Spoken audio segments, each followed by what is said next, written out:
paimbestigahan pag-usab ni Police Regional Director Brigadier General Nicolas Torre III ang mga kaso nga gikalambigitan sa kamatayon ni Architect Vlanche Bragas o ang katabang nga nawala dito sa Torre ning Dakbayan sa Davao. Kining mga nahisgutang mga kaso gikonsiderang case closed apan ang katawan sa Davao padayon nga nagpangutana unsa og kinsa gayud ang mga nagpaluyo kay dili kumbensado ang katawhan sa gipangtudlo sa kapulisan nga mga suspetsyado. Sumala ni Police Regional Director Torre.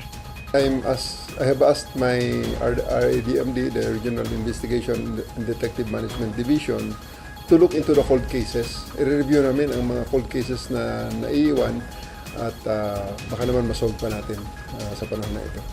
Gikonsidera sa Regional Police Command nga cold cases kung bugnaw na nga mga kaso apan ang pagsira sa kaso mas nakahatag og kalibok sa katawhan labi na sa mga pamilya nga misinggit og hustisya sa ilang nangamatay nga kabanay ug wala sila nakabalo nganong gipangpatay. Sa kaso ni Architect Bragas, 3 sa 4 ka suspetsyado ang nangamatay bisan una pa man sila itaral sa korte. Ug wala pay klaro kinsa tong giingon sa mga silingan nga usa ka pulis nga kuno nakagusto sa gipatay nga dalaga. Sa kaso sa katabang nga nawala, human nananghid sa pamilya ni Major Uyanggurin nga mopauli sa Davao de Oro. May balik na usab kang Senador Tulfo ang pamilya ug misinggit na usab og hustisya. Una nang giklaro ni Police Major Michael Uyanggurin nga maayo ang pagpananghid sa ilang katabang nga mopauli na kini sa ilang probinsya. Apan, human mikanaw ang katabang sa ilang panamalay. Nawala na kini ug wala na usab makita si ang pamilya. Ang pamilya sa katabang misaysay nga gimulis siya ang ilang anak samtang anaa pa na narbaho sa poder sa station commander sa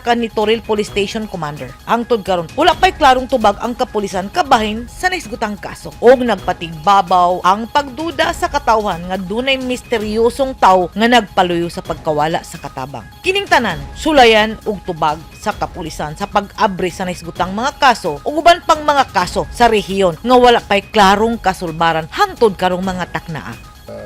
Enforce the law without fear or favor. We really don't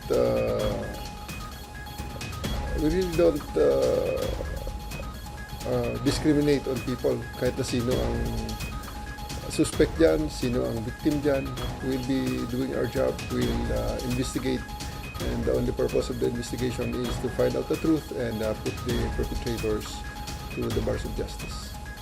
Sa pag-abri sa mga cold cases o mga kaso nga gikonsiderang sarado na, naglaom si Brigadier General Torre III nga mahatagan sa Regional Investigation and Management Division og hustisya ang mga kaso ug mosuporta ang mga pamilya ug kabanay ug ang komunidad aron mogawas ang kamatuoran ug gihatag ang hustisya sa mga pamilyang nagbangutan. Edith Kaduay, News 9 Philippines. Stay safe!